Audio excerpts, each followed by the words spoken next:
Week 18, it's all about who's just trying. So what do? I give a DM to Rich Hribar because I know that he's trying even in week 18. That's not the case for every fantasy analyst out there. We're tired when it comes to week 18, but I know that Rich would come on the show. Lord Reebs here, a true Mount Rushmore in the space. We're going to go through the games that matter and then kind of create like a little watch list. And then I'm going to ask Rich some like big picture stuff at the end of the show. So Rich, how was the season? How's week 18? How was the whole thing? The season was good. I unfortunately didn't have anything, on your site. Shout out to Big Sherm with the takedown last night. Oh my gosh. Yeah, it had to be awesome, but didn't get anything through in like the big stuff, but did win a couple championships in league, so I was happy to at least come away with a couple trophies. Nice. Didn't win in my main home league, which also hurts. That's like the one you'd always care about. We're in year 19 of ours, so it's like we're gonna do like a big 20th anniversary blowout next year. But the team that won in our league has been in it all 19 years, and this was their first championship. So wow, it was cool. Congrats. It was cool at least. So I was like, that was cool. Yeah, we're gonna have Sam Sherman on this channel. I think maybe end of this week or the next week after that. You guys know him from the waiver wire show. We just had him on for the freaking recap show on week 16 or whatever it was. He just shipped $2 million on Underdog. So if you guys were not aware of this, awesome videos of him celebrating with his soon-to-be wife and then his father. Oh my God. 2 million. Oh my God. What the hell? Oh my God. Oh my God. Have the water of those possible ways. That was a lot of fun sweating that thing out. Congrats to everyone who's been tagging us that have won either on Underdog or in your home leagues, all that stuff. Congrats to everybody. But it's on to week 18, and we got 5 big ones to kind of zoom out towards the playoffs here. Let's start this with all the primetime games up top. Pretty clean on how these are going to break out. Up first, NFC South winner, Panthers at the Buccaneers. Right now, Tampa Bay is 2.5-point favorites. Whoever wins this game will host a playoff game as the 4th seed. How do you see this one going down? Yeah, this is interesting, especially now with the Falcons winning on Monday night. We'll leave it to like the NFL to kind of have this game set up, and then maybe it ends up not mattering. Who knows? Hey, big Tyler Shucks in the way still of the Falcons, so you never know. But this game is going to be really interesting because you kind of have the Bucs like really kind of running out of gas here. The back half of the year, Carolina just kind of not really deciding if they want to be in or out at this point. So you got 2 teams like who wants this the least, right? But I'm really interested to see how this game is played because there's a clear way to play the Buccaneers, especially at this point of the season. And Dave Canales has actually been more aggressive in the 3 games against Todd Bowles, which has not been his MO because the Panthers, for as much as they want to like continue to be a running team, like they just aren't a good running team right now. And, they've had so many offensive line injuries. It's not completely their fault, but over the past 7 games, they're 31st in success rate running the ball and running back runs. Wow. Only the Raiders are worse. Obviously. 2 weeks ago, we saw their running backs had 15 carries for 56 yards in this matchup, just sub 4 yards per carry. There's a chance they could get Robert Hunt back, but that's TBD. As we're recording this, we'll see if he ends up dressing for this game or not. But since week 9, the Buccaneers are just beat up on the back end. They are 26th in completion rate allowed, 28th in yards or passing allowed, 30th in touchdown rate allowed over that span. And Dave Canales, who I think already cost them a playoff spot to this point, I think they would have secured it already if that Saints game, he just wouldn't have been as conservative as he was and let the Saints hang around. But in the 3 games he's faced Todd Bowles, in week 16 this year, he is 1% over pass rate expectation, not enormous, but for the Carolina, that's a big deal, but that's 10% on first downs. Last year in week 17, he was 2% over pass rate expectation. And then week 13 last year is 7% over pass rate expectation. So I think he understands the assignment a little bit in this matchup. So hopefully we see them throw the football more in this game. Because you have to, this is like, if you believe in Bryce Young, you got to have him win these games. Yeah, I see it the same way. I think then once they do start passing, the thing I'm going to be looking at, it's always with Todd Bowles. It's can you handle the blitz? This season, the Panthers are 27th in EPA against blitzes. I will say the Buccaneers, they're blitzing like normal.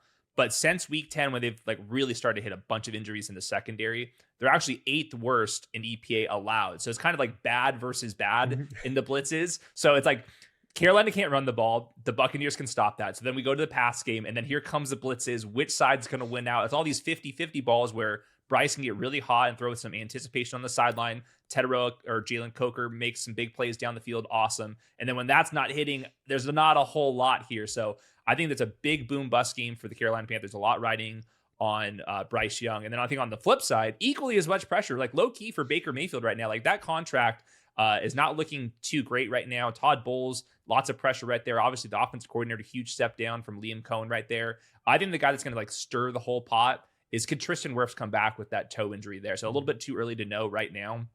But all the wide receivers are healthy. There's really no excuses for Baker Mayfield. I know he's playing with some element of a shoulder injury, but he said it's like not nearly as bad as the one that he had with the Browns. So I think there's a lot of pressure actually on both quarterbacks, both coaching staffs here. So if you had to pick a side here, anything on the Tampa Bay side of the ball, how do you see that? Yeah, they're a lot tougher just because they've gone through so many iterations of just players in and out of the lineup. It feels like they've just never had their entire offense like in unison, fully healthy, like at all this entire season. Sometimes that happens in the NFL. And the Buccaneers are a team like you look for like regression teams, and it's like they looked like a big regression team, and sometimes it works in mysterious ways. And this one was literally like injury driven. I do think Grizzard, like there are some questions like of just like why didn't you keep a lot of the stuff Liam Cohen was doing? We saw this a little bit with all John those Morton. Screens, man. Like where'd all the screens go? Like I just remember Bucky Irving running down the sideline and Chris Godwin all by themselves. There were so many times on the Baker Mayfield highlights. Same thing with Jalen McMillan too. Like the Jalen McMillan highlights from last year is like, well, nobody was around him. So I've not seen that as much with Grizzard. Yeah, we saw this a little bit with like John Morton, like these internal hires, and it's just like you were in the building, like why wouldn't you absorb, But these guys get a job, they want to make it about like the things that they think could be successful, but. It does come down to, I think, like this passing game and trying to establish some kind of rhythm with Baker Mayfield. I mean, even last Sunday, the box score looked good for Baker Mayfield in the end, but obviously you throw for like 90 yards on the final drive and a touchdown of that game, and it boosts you. But these past 10 games, the Tampa Bay Buccaneers are 28th in yards per play in the NFL. Oh my gosh. 28th in rate of plays to gain 10 or more yards over that span, just 17.2%. And then 52.4% of their set of downs reach third down, which means over half of their set of downs, they get the third down. So they're not even getting a first down and first or second down. And we know the best way to be good on third down is to not have third down. And when these teams played 2 weeks ago, the Buccaneers had one pass play of 20 plus yards. It was their tied for their fewest in a season. Baker Mayfield had his lowest air yards per pass attempt in that game. Only 26.9% of his throws were 10 yards or further downfield. That's his third lowest rate of 20 plus yard throws in that game. And they did the inverse of what Canales we talked about. They threw the ball 13% below expectations that game, 24% of the time below expectations on first downs, their lowest rate of the season. Interesting. So this is another team that like hasn't really run the ball effectively as a group all year. And you can blame the offensive line or running back injuries, however you want to say, but they haven't. And the Panthers are like a really unique team, I think, defensively. They've been a really volatile run defense, like up and down. They don't have much of a pass rush, but they don't give up a lot of like huge plays in the passing game. I wrote about this last week going into the Darnold matchup, and it's like they're one of the weirder teams in that they've shut down all the offensive meta teams that like we consider like the coaching tree that like understands the assignment versus this current defensive meta of like, we want to play under center. We want to play action pass. Look at the guys like on the Mick Shanahan tree, like they've actually thrown a wrench into like all year. Darnold was last week. Brock Purdy on Monday night was terrible. Stafford was efficient, but had the turnovers. And then Jordan Love was awful in the game against them. And it's they're number one in the NFL in yards allowed per pass attempt on play action this year. Wow. Like 5.3 yards per pass attempt. Denver is almost the second, and they're almost a full yard ahead of them at 6.1, which is crazy. Inversely, the Bucs are dead last, but the Panthers don't run a lot of play action for a team that runs the lot. But yeah, they're going to have to find some kind of explosive plays, a lot more than they found 2 weeks ago against this team. Okay, my final prediction here, I'm going with a tie. Neither of these teams deserve a win. I think that would make the Panthers the NFC South winner there. The spread's 2.5 if you had to pick a side. Yeah, I lean towards Carolina just because we've seen them punch up a little bit, and just the Buccaneers have just played so poorly this back half of the year. Like you can't lose to Quinn Ewers and have me back you. Yeah, that's totally fair. I did have another question though, real quick. What are we supposed to do with the Emeka Egbuka in 2026 rankings? Like a true Benjamin Button rookie season here. What are you supposed to do? Are you supposed to take the average of the season? Are you supposed to take the last 10 weeks? Are we supposed to throw out those 10 weeks and it was actually the first 5 weeks? How would you kind of approach Emeka Egbuka? And then how do you think like the market's going to rank him? Yeah, I still believe in the player himself as a prospect, and I still think he showed proof of concept of winning as a player. I think his overlap of decline completely overlaps like when we know like Baker Mayfield at least started to pick up injuries. Right. And then we saw like catchable targets like completely fell off the map for him. Yep. It's not great that we saw him though at the end of the year. Just like he's behind Jalen McMillan right now. Yeah, in terms of routes, like straight up. The last 2 weeks, straight up behind him. Now we'll have to see like what happens with Mike Evans. A healthy Baker Mayfield coming next year. I choose to still choose glass half full with the Emeka Egbuka, Right. but we'll see where that ADP lies and where we can kind of squeeze. I already see the industry is falling over itself to who could rate Luther Burden the highest already. Oh, yeah. And we're not even through the season. So, but Egbuka feels very much like on that, like almost like JSN type spectrum to me, like early on. Okay. Yeah, that was one of the comps for Emeka Egbuka to me as a prospect. I think he's a good player. We'll see how high that ceiling is. He was running really pure. Like every single post route he was running was a touchdown, and like you have to kind of regress that. But I think that all those missed passes in the last half of the season probably take the average. I think Mike Evans a free agent. If he leaves, I think that would be kind of the catalyst to get Emeka back. Also want to mention Tyrone McMillan neck and neck with offensive rookie of the year. So a big game here would help him out. It's him and Tyler Shuck mostly. So a couple big rookies, obviously, in that one. It should be a spot for him. Like we said, we talked about that Bucs passing game. And since Jamel Dean's come back with that injury, he hasn't been himself pretty clearly. And then, they're playing guys like McCollum's out. Benjamin Morrison and Jacob Parrish, like these guys are playing big snaps. But Dean was such a big part of like the fabric of like that back end. While he was playing great before his injury, and since he's come back, like he's given up a few big plays. One to McMillan before the half when these two teams played 2 weeks ago. So I expect McMillan to be a lot more involved than he was last week for sure. Yeah, I would say he's probably him and Bryce are the two most important players for the Panthers. I think that he could have a big one there. All right, Saturday night. This is probably my favorite game of the entire weekend here. Seahawks at 49ers. This one is for the NFC number 1 seed here. 49ers have been absolutely rolling. Cannot say the same about the Seahawks. These two teams played each other way back, I believe in week 1, where the 49ers won a close one. Lots of injuries here. We don't know the entire injury report with Trent and George Kittle here, but what do you see on either side of the ball? Yeah, this is going to be like a real big test because the 49ers have had a pretty light run here, especially since their bye in terms of, opposing defenses that they've just absolutely carved through. And they were pretty, and to be fair, they punched up even higher than I thought that they would in a lot of those spots.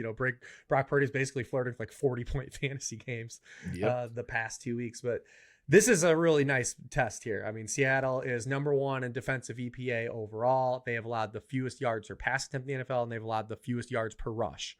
Like this is a real big test on both sides, on both assets of the 49ers offense and having success here.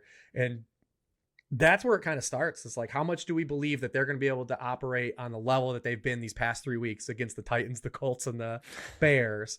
And then the other side of the ball is like, I've been questioning the 49ers, like, and it's not their fault. Like we talk about the injuries this day of the season, but like we've seen them face like one really good team the back half of the year, which is the Rams. And they were really never in that game. Yeah. And I just wonder like if this is like another spot where we see like the other shoe drop, because are they going to be able to slow down Seattle at all? I mean, you kind of have to put Seattle in like obvious pass situations. Like that's their bugaboo, right? Like they're the worst team in 3rd and long in the NFL. But this 49ers team is 30th in pressure rate. They're dead last in sack rate. They're the only team to not sack Cam Ward this season. Wow. In a game, if you want that on your resume. And Sam Darnold, if you don't pressure him, like bombs away. Yeah. I mean, he's number 1 in the NFL in yards per pass attempt when he's not pressured. He's 9th in completion rate. And since this Fred Warner injury, he was kind of like the last straw, him and Mykal Williams, but definitely Fred Warner. 49ers 28th in completion rate allowed, 21st in yards per pass attempt, 24th in touchdown rate. So I genuinely am concerned about the 49ers being able to slow down Seattle. And then if they're just not scoring 40 points on offense, can they win, right? Like the 49ers are good enough even against a good defense to probably flirt with like low end 20s, high teams. Is that going to be enough to win them games, especially in the playoffs against these teams that are still going to score like 30 points on them probably?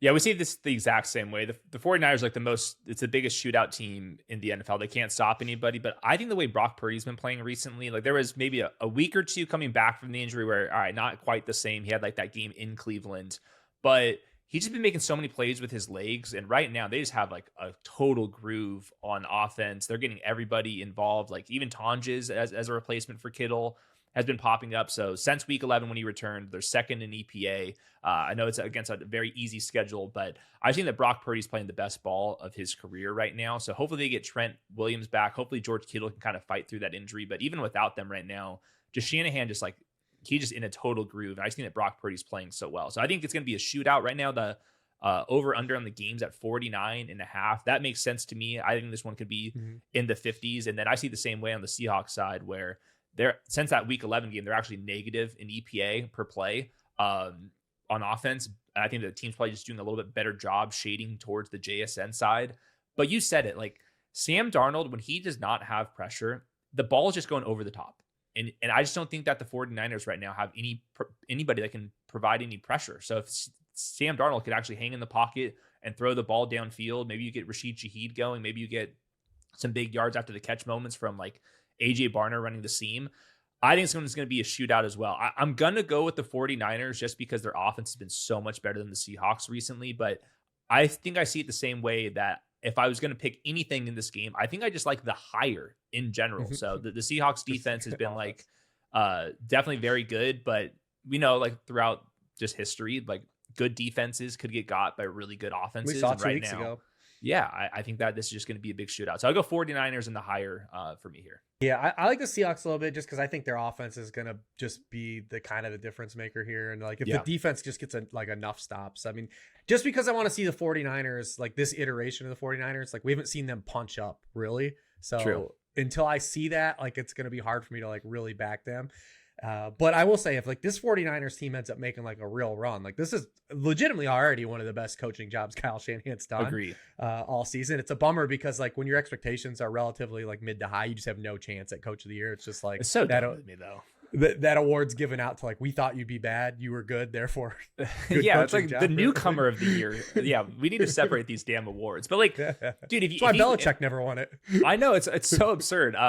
But if they get the first seed here, let's say they win and they get the first seed, and they did it with Mac Jones for like a quarter of the season. I mean, and then also like, let's say Brock Purdy was the last pick overall. Like, do we get any like Shanahan like coaching him up like bonus too? It's not like he lucked into like some got the first overall pick and it's like easy to maneuver here. Like, I think the Kyle Shanahan deserves some coach of the year love, especially if they can pull this one off here. I mean, the game in SoFi, like in week 5 or 6, I forget, that Thursday night game when like they had it was like insane. It's almost like a COVID roster that they put on the field, and they go have over 300 yards of offense, like basically running down. Kendrick Bourne is like the best game of his career. It's like that's just proof of everything you needed of Kyle Shanahan. Yeah, it's wild. That award needs some tinkering for sure. All right, last primetime game. This is Sunday Night Football here, but this is also a pretty clean one. Steelers versus Ravens. Win and you're in. We have no idea if Lamar Jackson is going to play. I think the internal debate right now is like, do you go with like 100% Tyler Huntley or do you go like a 75% Lamar Jackson? And there's also like some speculation, like how much does Lamar even want to suit up for Harbaugh and stuff? What would you do in this situation? Like, do you think Lamar is going to play? Like, if he does play, like what is like reasonable expectations? Because I don't see him probably practicing too much this week. Yeah, it's real tough. And we were, even before that back injury, like we were starting to feel like it was back with Lamar. Oh, he had a couple crazy games on tape, I thought. Yeah. And, we had started to see like the high yards or pass attempt, the explosives, like the offense was kind of working the way we kind of thought it would be, or how it started the year before he had the first injury. And then, had the back injury. And with a back injury, you just don't know either. I mean, I have no idea, but like, you got like food poisoning and back injuries are one of those things where people are like, oh yeah, I hurt my back, right? Food poisoning. Like until you really have food poisoning or back injury, you don't know. And like, so he could really be just like kind of like down. I will say this, like if Lamar's like healthy enough to play, like I'm going down with Lamar. If it's my call, like I want to lose my best players. Of course. Same here. Like, but even with that, I'm not so sure he's actually going to play. Like, no, I mean, everything about the Ravens seems weird. Like, I'm kind of believing in this. Like, there's like an internal struggle. I don't know if it's just Harbaugh versus Lamar, if there's something more at stake here, but this they feel very weird right now to me. Yeah, and I mean the Steelers are in a weird spot too. I mean that was the most Always. Mike Tomlin loss that you could have had last year. I think I saw a stat that they've lost 5 straight games against teams that are like 8 or more games below 500. It's just like the most Steelers stat that you could imagine. But on the flip side, is this not the most Steelers win ever? Absolutely. Like they have no reason to win this game. No DK Metcalf. They're dealing with a bunch of injuries themselves. So that's why, like, if I had a lean here, I'm going Steelers. They're currently the dog right now. I think this is like the classic. This is the game that Tomlin wins. Like backs against the wall. They got to get into the playoffs here.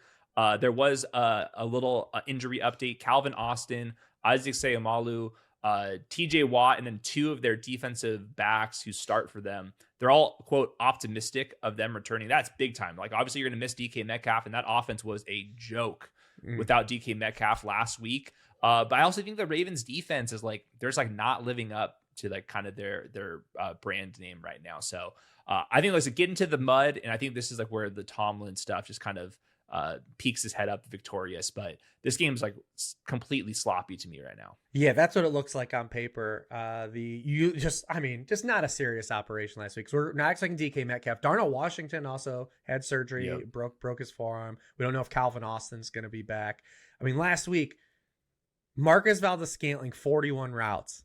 Adam Thielen, and they were important. Like the last plays of the game was like MVS. 3 straight plays on Denzel Ward. Like, crazy. What are we doing? Adam Thielen, 41 routes, 2 catches, 14. Scotty Miller, 34. Like, what did Roman Wilson do internally behind closed doors? Because like so Thielen true. And MVS have been with the team for like a couple weeks. Yeah. And like they're out here running 40 routes, man. And what about like Jonnu, man? They just traded for him like this offseason. Like he's boys with Arthur. Is this the Jonnu game? Like maybe that's the angle. It's like Steelers come out, we go back to the basics. Jonnu Smith, Arthur Smith. Let's get after it.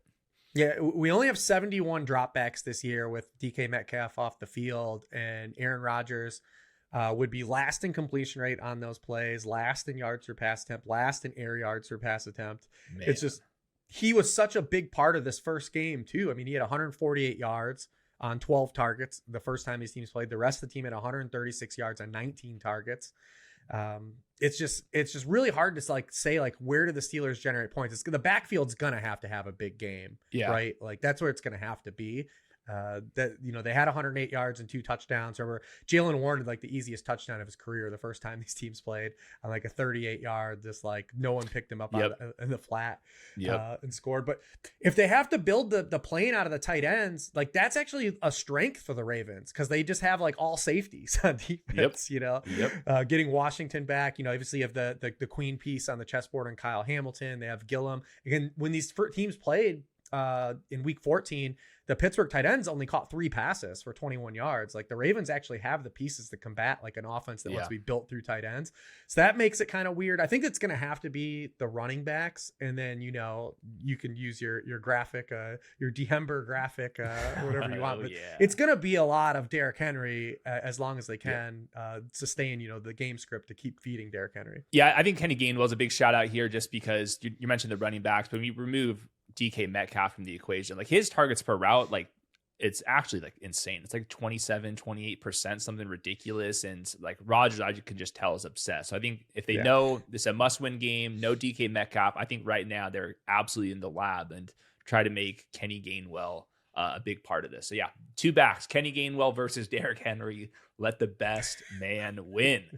All right, going on to Sunday slate. These are the 2 games that are the most important and they're the most obvious. We don't have to spend a whole lot of time here. Right. Broncos versus the Chargers. The Chargers are going to be resting Justin Herbert. If the Broncos win, they will be the first seed. This is in the 4 Eastern slate.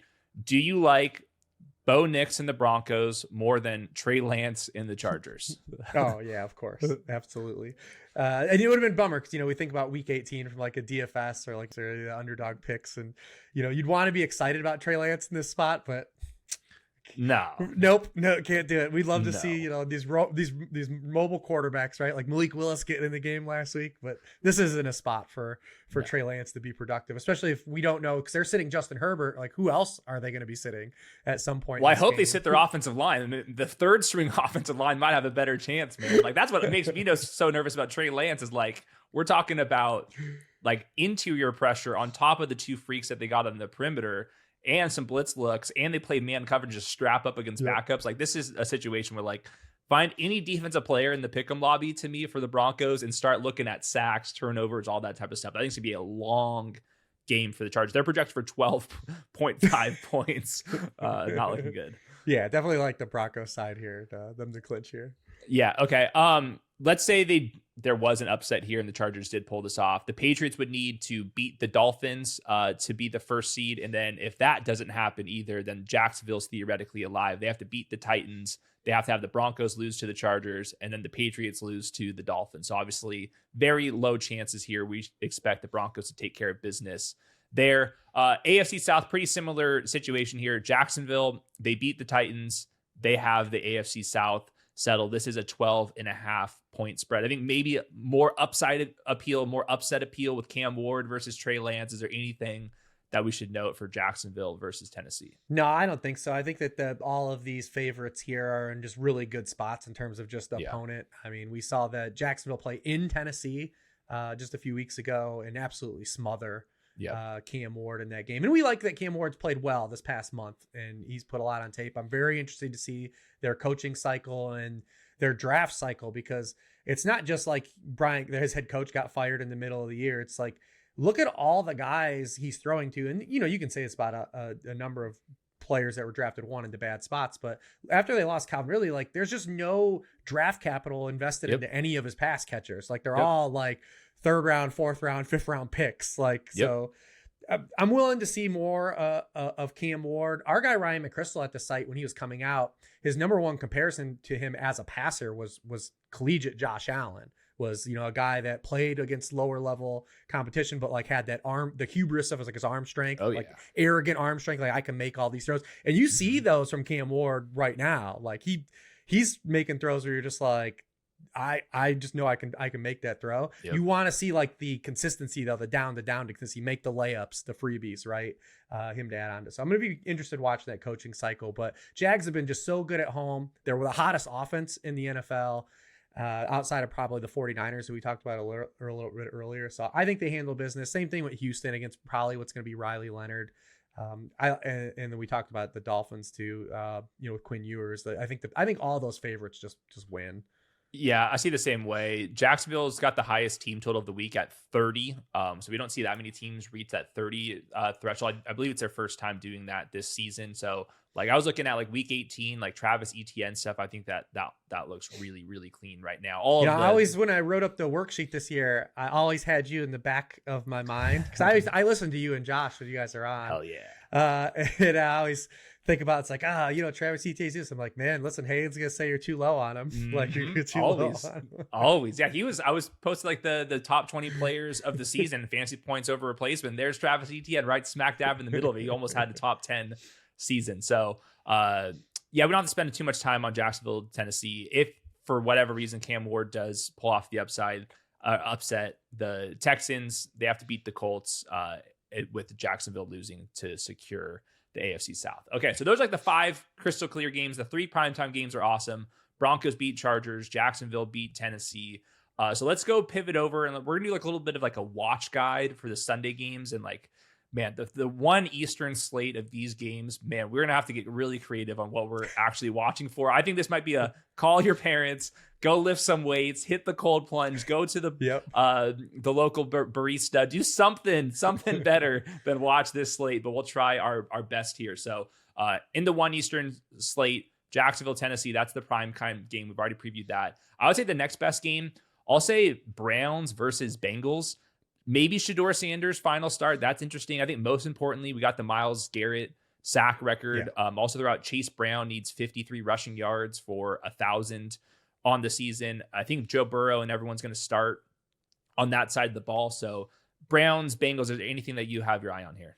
It's really just the Myles Garrett stuff, right? Like I think we all want to see the record too, because we've always had kind of that asterisk with that record with the Brett Favre sack, and I know Watt ended up tying it legitimately, but this one would feel a lot cleaner, especially in context of the Browns just being a miserable team and not having a lot of pass rush opportunities. He would have just super smashed this. If he played for like the Seahawks or something, this would be a complete super smash. But unlike last week, Aaron Rodgers, like number one rule for last week for Aaron Rodgers was do not get sacked by Myles Garrett. And then second on his agenda was win that football game. We felt that. I think Joe Burrow is going to play this honorably. They obviously dropped back a ton. So I do think that Myles Garrett's odds of getting one is super high. It is kind of weird to me how like scared these coaches are and the quarterbacks are of like being the quarterback to actually get sacked on the last play. I think there was Schwartz or some former offensive lineman was saying that like, yeah, they were in one of these games and like the entire time it was about do not let the guy get the sack record on us. So it's like in the back of their minds. So Myles Garrett's gonna have to earn it, but I think he does here. Anything on like the Bengals offensive side, if you're going to be looking at this for like DFS or pick'em stuff? Yeah, I mean, and just business kind of as usual. Jim Schwartz has given this offense a lot of troubles since he's been with the Browns. So especially if you go, I mean, they didn't play since week 1, but you go back to last year too.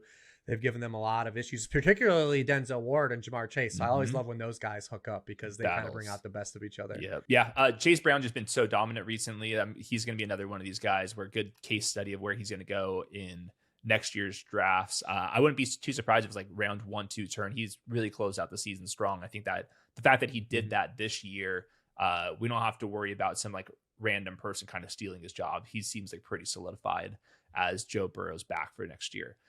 All right, next game, Dallas Cowboys versus the Giants. The Cowboys have a 28-point team total, so I think that they're more interesting than a lot of the games going on. Also mentioned that this is Jackson Dart fighting for wins to make sure that the Giants are not in a position to draft his own replacement. So I think stakes are like really high for Jackson Dart. Like, you got to keep winning these games. No Mendoza. We'll see if the Oregon guy comes out, but if you start winning some games, then the Giants can actually flirt with that too straightforward. So Cowboys versus Giants, what do you see? Yeah, it's gonna be interesting. And we just before I got on with you, Jerry Jones kind of like hinted that Dak might not play the whole game. Like, yeah, it said we're gonna start Dak. How we use Dak, let's make that part of the game plan that we won't talk about. I'm like, why are you hiding this game plan? This is the most meaningless game you've ever seen, Jerry. Because he's number 1 in passing yards, and right now I think he's 30 or 35 ahead of Stafford right now. And then McVay kind of said that Stafford was going to play too, and that's against the grain for McVay's MO as well. We'll get to them because there's some iterations where they might not have to. Like, I'm kind of calling a little bit of cap on the McVay side of that. Because the game we talked about, that Saturday night game, it will already be over, and they're going to be basically locked into one of the spots based on the outcome of that game. So yeah, I tend to not listen. I was going to be excited to play Jimmy Garoppolo against the Cardinals defense too. Garoppolo last year in Week 18 threw for 300 yards, throwing to I remember that, like Jordan Whittington and like a bunch of guys. By the way, what happened to Jordan Whittington? He lost his job like 16 different ways this offseason and during the all season. The tight ends, they were just like, well, what if we just went and played, Mumfield and 13. I mean, it's insane what they did. But anyways, we don't know about Dak Prescott and how much they're going to play these guys. I'm going to guess. I mean, the team total is really high. Like, I mean, maybe they want to see Joe Milton for like a quarter, but I think for the most part, this should be the starters. Yeah, and I'd be excited too because these Week 18 contests, if we don't get Javonte Williams, Malik Davis against this Giants defense too as well. We saw him go for 100 yards on Christmas. He would probably be like one of the more like popular guys if they just like rolled Javonte Williams out. Like, people would be like, yes, Malik Davis. Hell yeah. Yeah, it's not going to be Jaden Blue. I can guarantee you that. Anybody but Jaden Blue. Definitely. I don't know. Pouring out for Phil Maffa too. I don't know where he went during the season either. Yeah, but you never know. But yeah, I'm curious to see Dart because I know a lot of people were like, oh, Kafka's not going to let him do anything fun. But then it was like, I kind of came into last week like, well, was that just like a Brian Flores thing? Because a lot of people have done that against Brian Flores. And we saw people complain on Christmas Day about Dan Campbell running too much against Brian Flores. And then they actually let Dart. He was getting designed runs. He was just playing quarterback last week. He was playing the Jackson Dart game last week. And I know it came against the Raiders, but this Cowboys defense is also very beatable and exploitable that we've seen. It's been consistent, especially in the pass game. Wan'Dell's been playing really well to close the year. Both running backs have played pretty well in unison as well too. So yeah, Jackson Dart to finish strong. I'm surprised that Jackson Dart like got kind of buried in the offensive rookie of the year odds a little bit, because his season I thought was really strong, especially when you take into context, like he's faced, I think, 7 playoff teams since he took over. Yeah, it was the hardest schedule. That was the whole narrative. 49ers easiest schedule, and then the Giants most difficult schedule heading into the year. Yeah, I'm surprised he got kind of buried a little bit, because I think Jackson Dart, like at least from a fantasy perspective, showed the most upside. All these guys, I know we'll talk about Tyler Shuck a little bit, but like, yeah, I think Dart, they're in a good spot here to go in a different direction, but hopefully that they feel that way. It's another one, coaching cycle. Let's see who they hire, man. Like, let's make some good decisions here, Giants, for once. Yeah, here's my thing with the Jackson Dart stuff. Like, I get it. I think I haven't watched Mendoza, but I would not be surprised if I liked Mendoza straight up more than Jackson Dart, like as prospects. But Jackson Dart right now is 13th in EPA per play as a rookie without Malik Neighbors. I mean, like, what more could you want from him? And he's also like fairly young. He's not the Tyler Shucks and stuff. And I think that his game was like kind of uncertain, chaotic, and like give those uncertain, chaotic quarterbacks the 4th, 5th year to see kind of what happens there. So yeah, he lost part of the force. You know, him and Scadaboo are like a WWE tag team. They're like the Legion of Doom or like the Steiner brothers. Yeah, like he removed a piece of his soul. I had I did like some awards, and I had Cam Scadaboo as the best rookie pick, just because when he was in your lineup from week 2 on, it was like he had a breakout game in week 2. So from week 3 on, he was a top 24 guy every single week until he busted his leg, but that guy was a total machine. So yeah, I think like the Jackson Dart replace him narrative to me is like a little bit much here, but pressure is on to make sure that that's not even a discussion. You got to win some games and get out of the current 2nd seed in the draft. All right. Speaking of Tyler Shuck, the next game up here, Saints versus the Falcons. I would say a big game for Tyler Shuck, depending on how Tedero McMillan does, could make him the offensive rookie of the year. I think a pretty deserving case for Tyler Shucks, finished really strong here. And then also other note, Bijan needs 254 more yards to have the most scrimmage yards of all time, which would be absolutely crazy. I'm not ruling it. He would have it if it wasn't for Tyler Algier. I know, for real. For real.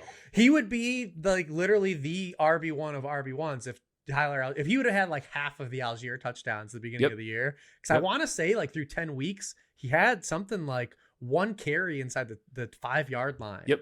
Because I remember tweeting like Arthur Smith did nothing wrong. Like Arthur Smith just knows ball. Like the Algier needs to be the goal line back. And then Bijan started ripping touchdowns off from 90 yards out. And I guess you don't need goal line touchdowns if you're doing that. Yeah, won a lot of people championships. And Algier's a unrestricted free agent too this offseason. So it's gonna be interesting to see kind of what the fallout is there. I know a lot of people are excited about Gibbs, but like Monty re-signed there. And I know that there's a big gap in terms of playing time this year compared to previous years with Gibbs, but Monty's still there. If like Algier leaves, that's going to be a big wheels up, because also Bijan compared to like CMC and Gibbs, like his offense environment was by far the worst. And for him, he's just a different type of player. Like his cuts are just he was floating last week. I mean, last night I felt watching like sweating with Sam Sherman because he was fading Bijan by the end of that, and like every single run I'm like, he's gonna house it. Like it looked like the stop and go on him. I was like, whoa, we're dealing with like a truly special player going to this part. Yeah but like first overall, like obviously Gibbs, Bijan, like CMC just dominated again. He's still under contract. He's like older, so I'm guessing we're going to break ties against him. And then like maybe Jamar Chase, people get back in the 101 stuff. Like if you had to pick a 101 for next year, would it be Bijan right now? I think Bijan Robinson for sure. And we'll see kind of, what happens in the offseason with the offense. But cool. Yeah. So, and CMC we'll be bullish on again probably, but we'll probably be one of those ones where the field will probably overcorrect a little bit and they'll feel like they missed. But we had him this year. We were all in on we were team underdog, and I came on in May and had him as my RB1 last year. So we're gonna get to your projections in a second. I want to kind of finish the show with that because your projections were, I mean, it was a thing of beauty. But we'll save that for them. I hope they were. So. Well, yeah, you'll see the charts. You'll see what I'm talking about. But let's stay on track here. Still in the 1 Eastern slate.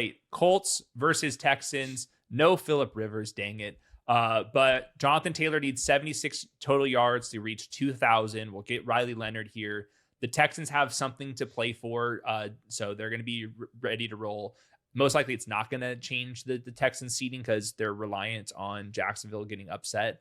But they'll be trying on offense anything from this AFC South rivalry? No, probably not. I mean, Jonathan Taylor, it's a bummer because, we always talk about fantasy football and, everyone talks about like the overall finishes of like where a guy finished, but it's still just always tried and true. It's like being in the right pockets of production. I mean, a lot of Jonathan Taylor teams probably were like 7-1, 8-1, 6-2 at some point in the season. And he wasn't even bad the back half of the year. They just ran into tough matchups. The offense regressed and he was still like had a really usable floor. He just wasn't giving you those week winning games, and unfortunately like a lot of teams that had him probably ended up falling off in the postseason. But tremendous year for him.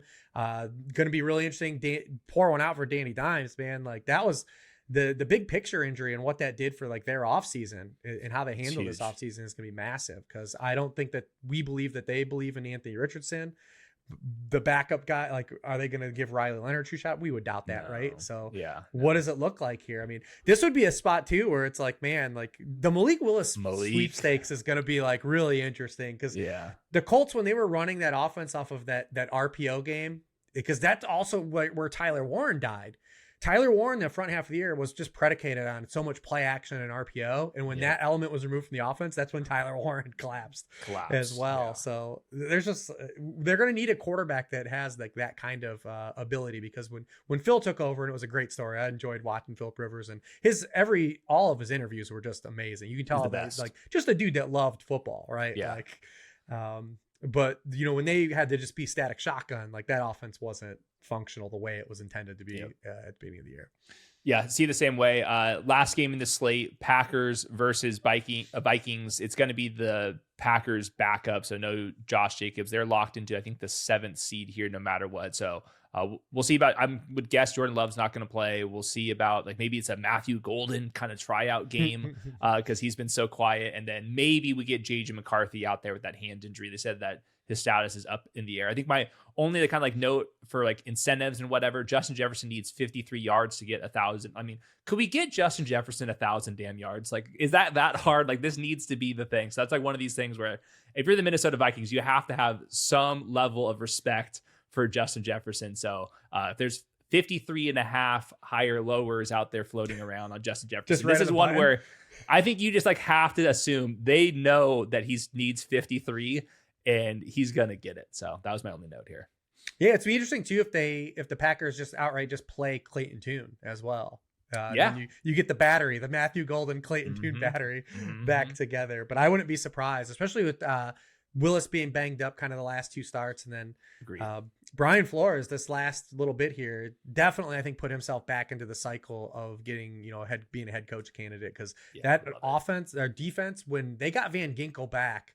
And he was able to kind of he got Cashman and Van Ginkel back in the middle of the season, back-to-back weeks. And when you have the flexibility with those linebackers to where they can rush and play coverage, that just, man. They're a menace. Yeah, an absolute. Van Ginkel is like, I think, one of the most underrated He's so players. Important. He's like so important, man. It is crazy. The dude is so good.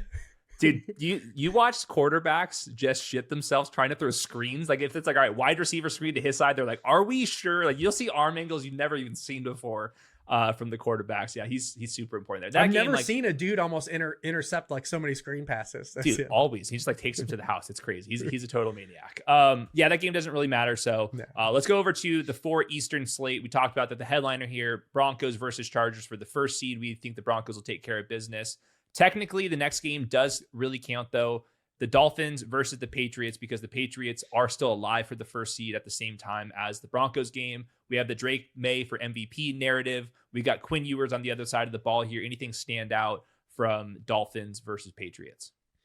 Just kind of try to follow the latest on the Stephon Diggs news, right? And see if he plays. I think it's like his chef. I think he like got in a fight with his chef. I'm guessing probably doesn't matter all that much, but well, it's the NFL. Like this thing will go to the 11th hour regardless, and it probably won't impact this season. But just trying to follow some of the news.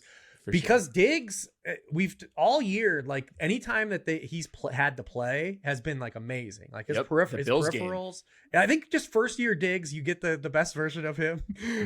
And since he had to play last week with all the injuries, and we assume he's going to have to play a good amount of snaps here because, Mac Hollins still being on IR. We don't know if Demario Douglas is up full strength yet, and they're going to play this game to win it.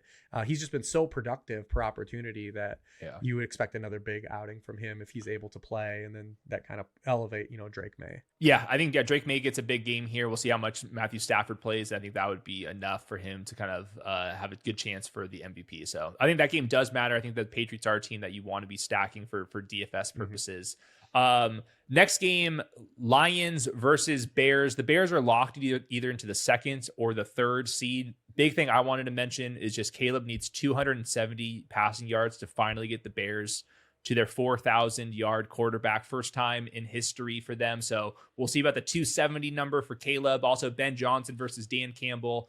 I think the Bears are going to want to go put out a big performance here after losing narrowly last week. Lions versus Bears. What do you have? Yeah, and I think that they got embarrassed earlier in the season too. Like I think that definitely still holds some water with Ben Johnson. I mean, they gave up 50 points to the Lions the first time these teams played. Waiting to see like how healthy is Amon-Ra he plays. We know Dan Campbell's going to go down swinging regardless. Sure. So the game environment should be relatively competitive throughout. And even if Caleb falls short of this 4,000 yards, he's going to be getting it very soon. He will. We won't have to wait long for that Bears 4,000 yard passer, even if it's not quite this year.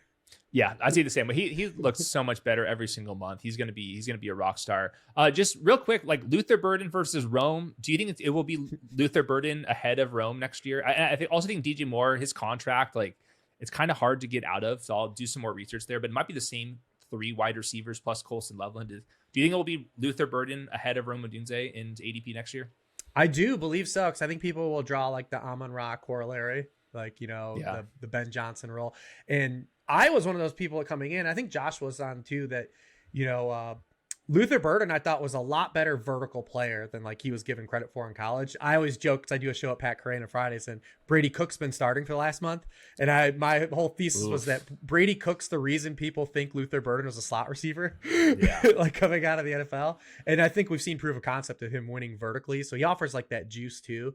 But I'll wait and see like where the ADPs fall. I might be having a lot of Roma Dunce. It's like whoever's the lowest in ADP is probably the guy to be targeting. One of those situations. Because Loveland spiked his ADP at the end of the year too. Yeah, I think Colston Loveland's going to be a monster, but I've been saying that for maybe too many weeks in a row. It started to burn me. And of course, after I like rake him really aggressively, the next week he goes for 90 and a touchdown or whatever the hell it was. But yeah, that game's important for fantasy purposes. That's a great game to target.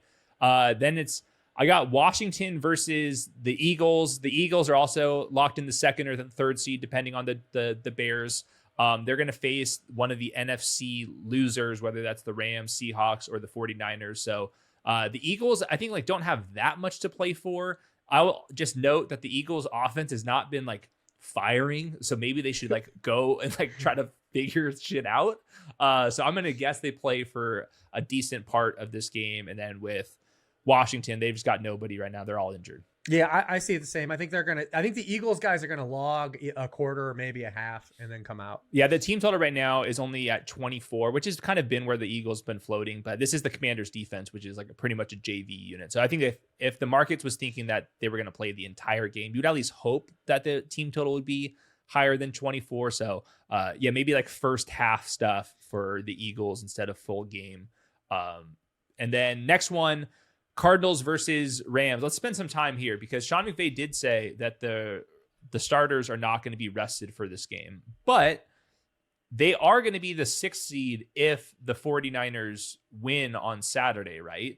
So they don't have that much to play for depending on how Saturday unfolds. What's your kind of read on the Rams starter situation here? Yeah, seems odd but it also is vague too. The days from working at the Roto World, like, remember last week when Grizzard said like we want to get Emeka Egbuka more involved, but like there's no definitive like answer to that question. It's just like, sure, of course you do. Like, all right. Yeah. Same thing with like Marv, and it's like, Marv's going to be out there. So it's like, well, he was out there. Like, was he lying? Was Emeka more involved? He might have been in the playbook somewhere, but not the results. So even the fact that he says they're not going to rest, like, do they? Does that mean they play? He didn't say anything about them playing a full game. True. So I would be. hard pressed to believe that, like, especially a guy like Puka Nacua, who's, been banged up and can't help himself. Cause I compare Puka Nacua to a lot to like modern day Anquan Bolden. Like, Agreed. just this dude plays a play style that you can't like. That's why you like him. Like, he's active in the run game. He's a demon. He's a crash test dummy. You can't help it. So you got to protect Puka Nacua from himself. Yes. And Stafford. I mean, we've dodged like the entire season this back injury. Like, just because he's made it through 16 weeks or 17 weeks does not mean that the 18th week is the week where all of a sudden his back starts to flare up. So yeah, maybe this is a situation where they give him a freaking quarter or so because they have a sour taste on how Monday Night Football went out, and then they go back out there. So maybe in DFS purposes, if they play the whole game, they're going to go crazy against the Cardinals. So maybe it's like a two kind of folded situation. In DFS, we're trying to come in first place. I can see rolling the dice on the Rams playing a bunch of their guys. I think common sense is maybe they're not going to play the entire game, where this coach speak, he didn't lie to us, but he also did not tell us that they're playing the entire game. So we'll figure that out. Also, Drake May versus Matthew Stafford and MVP. Both teams are playing in this 4 Eastern window.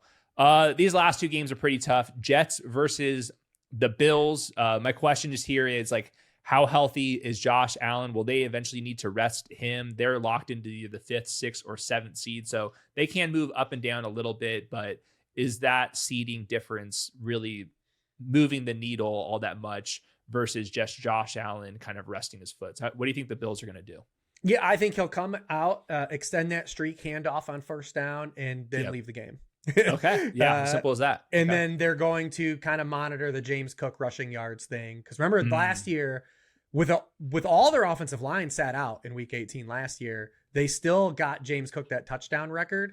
So depending, what I think Jonathan Taylor plays at 1, right? Yes. Because Jonathan Taylor's who's on his heels, and Derrick Henry technically is like plays at night. He's like 130 yards behind him. So I think that they'll probably monitor Jonathan Taylor, the rushing yards record, see where James Cook is, get him that, and then probably get him out too.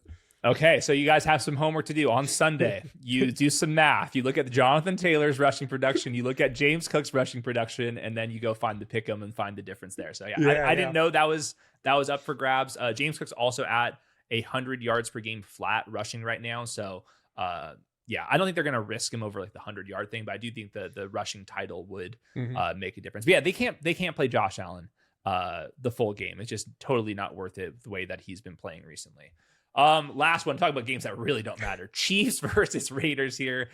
If the Raiders lose, they lock up the first pick. Even if they win, they still have a 56% chance. We're not going to go into the other, simulations of who ends up being the first pick in that situation, because it's a total mess. They completely tanked in week 17. That can guarantee mean they're going to tank in week 18. It's not like that the Chiefs have a bunch of guys that are going crazy on their side of the ball either, though, here. So Chiefs, Raiders, truly anything to watch for here.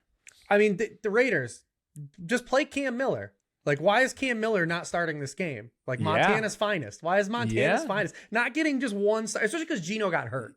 Like, it's over. Because I get like Pete wanting to be loyal to Geno, Geno, but Pete with Geno getting injured last week, you can't. Why start Kenny Pickett? Why start Aiden O'Connell? Like, just play Cam Miller one game. Who cares? It would be a lot of fun. It would be more interesting. He was the 215th overall pick, a 6th rounder. North Dakota State, just a total freak show. It would be a lot of fun. Maybe you get Chip Kelly back and call plays with Cam Miller and kind of spice things up. But yeah, that game's brutal. So I think in general, 4 Eastern slate much better than the 1 Eastern slate. So if you're going to go outside, do it early and then come back and watch these games, but definitely not the Raiders game. I did want to kind of recap the 2025 fantasy football season with you, because you do always do these like big picture takeaways where you're looking at NFL trends, ADP trends, kind of marrying everything together. I did look at your preseason projections, and what I did in this offseason, I took yours and then Mike Clay's, averaged them up, and just kind of had a baseline. Here's what the projections are versus ADP. And when I did that, I posted a chart, and the flex zone, which I'll call like round 3 to round 8, when you're like picking your first and second options to fill the flex, the running back projections were up here, and then the wide receiver projections were right here. I go back, I plug in all the numbers from this entire season, the actual results, and what do you see in rounds 3 to around 8? It's all the running backs, and their actual points are up here, and the wide receiver points we're down there. Do you think that we should like move all the running backs up? Do you think that we're like running hot the last couple seasons with running back points up there? Is something like just irrational about the markets here? And we'll get to your projections aside, but just this last couple seasons just been like win the flex with a damn running back, especially in half PPR best ball, which I'm talking about most of the time over on Underdog. Yeah, I think there's a lot of fluidity in just like saying like this is like the hard way you have to win fantasy leagues. I think like it's even with, you know, wide receivers not being as good as running backs on top, it was a pretty good year. Like if you went wide receiver heavy and hit the right wide receivers, obviously that always matters. But because we had guys like ETN and Javonte Williams that were like really good hits, Scatteroo for a stretch of the year. Like, so it's not like just saying like, oh, if you just didn't draft running backs, you were a moron. Like there were outs to win fantasy leagues the right ways. Now, obviously, if you took Justin Jefferson as your wide receiver 1, it didn't matter who you took. But I was more like talking about like those guys could be your flex. You know, you could have gone 2 running backs in rounds 2 and round 3, like Derrick Henry, James Cook, and then like you're drafting your DeAndre Swifts and your ETNs and like that pocket, because the projection difference, if you're looking at yours and Mike Clay's and other people's, it's just like those guys are going to hit your flex more often if they stay healthy. And obviously that's the hard part with running backs. Maybe it's one thing where I kind of disagree with like the injury risk between running backs and wide receivers. People like think it's like a huge difference. And it's extremely minimal. So I think that was maybe one of these narratives of why kind of wide receivers kind of flew up the board. Obviously, you can win in every single way, but I just did want to flag that the preseason projections and the 2025 results were like staggeringly close. Like if you kind of zoom out, not each exact player, but just the trends overall versus ADP is just really stood out to me. And I've always been I've subscribed to the school of thought that still like having an actual RB1 in fantasy football. Now that doesn't mean you take him as your RB1, but having an actual RB1 is still the biggest positional leverage you can have for sure in fantasy football. Like those guys, the floor is just so high for those players and the ceiling obviously is even higher. That those are just anchors. Whereas, you know, wide receivers are a little bit more tightly packed, especially now into this current version of the NFL where, you know, we're starting to see that, you know, the passing reduction be kind of, you know, lowered and expectations lowered. It did make wide receiver 1s kind of more important though, in a sense of that teams started to like utilize their wide receiver 1s. So we had the original boom, which is like the 11 personnel boom, is what I call it, the spread offense boom. And that started to get more wide receivers on the field, and it started to injure wide receiver 1s because like the wide receiver 3s were getting involved. And then when this meta kind of shifted and we started to have the condensed passing games, teams started to combat that by saying like, oh, you know what we should do? We should use our actual best wide receiver in a capacity of getting him the football. Like Jamar Chase's career arc is like the biggest example is because like he opened his career as like a lid lifter vertical guy, and it's like progressively like increased the slot role, near the line of scrimmage stuff. You know, obviously guys like Amon-Ra, Puka and stuff like that too have so like now that you get those full field guys that can just like play inside, play outside, play in the slot, play near, it's like those guys are still advantageous as well too. But I love it may be old school, but I love the RB1 still, like having one of those guys, the Gibraltars. Yeah, especially like just in half PPR. Like I still like it sounds obvious, but you get literally half as many points by catching the football in half PPR, and that does really add up over the course of the year. I think that trend that you're talking about, more 2 tight end sets, like 3 tight end sets was the thing this year. That's going to make the wide receiver 1s on teams more important. But also I think we're pricing it, like you said, in that spread era where the wide receiver 2 and wide receiver 3s were getting the rock a bunch. And I think that's the kind of tier of wide receivers who are priced in that round 6, 7, 8, 9 range in fantasy. It's the team wide receiver 2s, team wide receiver 3s. And if those guys are not getting as many targets because those are going to running backs and tight ends more, or just more to the wide receiver 1, I think that's where we can start seeing the dip in wide receiver talent. It's not the top 25 wide receivers in drafts. It's the wide receiver 48 in ADP just does not do a whole lot in this era. And I do think that the tight end usage is the thing that's kind of eating away. So my last question for you is from like round 10 on, double digits. In your projections, you and Mike Clay's projections, the tight ends were out projecting straight up raw fantasy points more than the wide receivers and the running backs going around them. Plug in the 2025 results. Guess what happens? The tight ends from the double digit rounds all the way to round 18 scored more fantasy points than the running backs and wide receivers ranked right next to them. Is that like this scheme kind of thing that we're talking about, more tight ends? Is there something that we just like don't like drafting tight ends and we don't realize how often they hit the flex? Is there some other narrative that I haven't really thought about? But this has been a couple years in a row now where double digit rounds, you're getting like tight ends actually hitting your flex, actually having some spike weeks. And I just find it pretty interesting. Yeah, absolutely. And it's one of those things too. Just I think it depends on how you're building your roster at that point. So are you drafting for projection to add points to your team, like guaranteed points to your team? Hunter right? Henrys and those type. Jake Yeah, Ferguson's. like you're adding points to your team versus just like pure speculation. Because like, of course, like a Hunter Henry is going to project for more points than like a Jalen Wright. But the reason you're drafting Jalen Wright is not for the projection. You're drafting him for like a contingency, like upside type play. So like that's like where you have to, it kind of falls into like, what am I drafting for right now for this roster? Am I looking to add guaranteed points to this roster? But I do think that like the overarching umbrella here that you can say though is like there are guaranteed tight end points in this section of the draft always. So like even if you don't get a Trey McBride or a Brock Bowers next year, or like a fan, and like these guys are always going to be here again. Like they're going to be here again. And you can add guaranteed points to your roster. So yeah, you're not going to have like the leverage gain that like a McBride would give you, especially that he gave you this year, which probably won't happen again next year. But you can add points to your roster, which is significant at certain points of your draft. But there are some like late round tight ends that go crazy, like the Darren Waller breakout season. Like it is possible that a late round tight end could like get you some points and also like really break out in ways that we don't expect. So I think that's pretty interesting. We had Fannin, Juwan Johnson was a big one this year. Loveland very late in the season started to matter. One last thing for my fantasy points over replacement, I was just doing the math. On average, the flex spot was you needed 7.8 half PPR points to like hit your lineup into your flex. That was the exact same for the running back 30, the wide receiver 38 or 39, and like the tight end 14.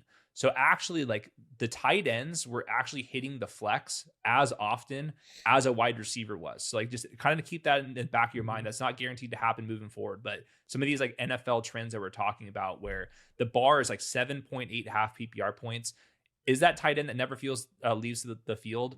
Those 5 touchdown games that he has like across the season, like he's going to be hitting your flex or your tight end one spot. So just something to kind of marinate. Obviously we'll get to Rich's his rankings and his projections, all that stuff very, very far in the future. That was a lot of fun. Very far. Yeah, we're gonna take some time off, I hope, over there, Lord Reebs. What should we expect, for the next month, 2 months, from you guys over there? I still do the worksheets for the playoff games. I write up every single playoff game and do the like playoff like fantasy rankings, but I write up every playoff game as well. Sweet. So if you're into just not even for fantasy, a lot of people use like the worksheet for like player props and sports betting as well. So definitely check those out. And then once the season's over, I'll be doing dynasty rankings. We'll get the first like fresh coat of paint, updated dynasty rankings. Then we'll start calibrating for these early best ball drafts that will be opening in February. Right now you can draft fantasy playoff best ball, NFL playoff best ball right now, and people have been bugging us for 2026 tournaments already. So I'm sure it's going to be hitting us right in the face. I love Underdog because the industry is much bigger now, but that also means people want their damn off-season content more so than ever. So we got to get back in the lab after we take a little bit of time off. So always great to catch up with you. Make sure you're following him. Read the freaking worksheet. I mean, you don't have to because Josh reads the whole worksheet off on our shows usually. But there's a reason why he does that. He's truly a legend around here. So I don't know when I'll be back. Maybe we'll have Sam Sherman on towards the end of the week here. We got to go talk to him after he won $2 million. Yes. No flag. Once again, like, subscribe, all that fun stuff. We'll see you eventually. I don't know when.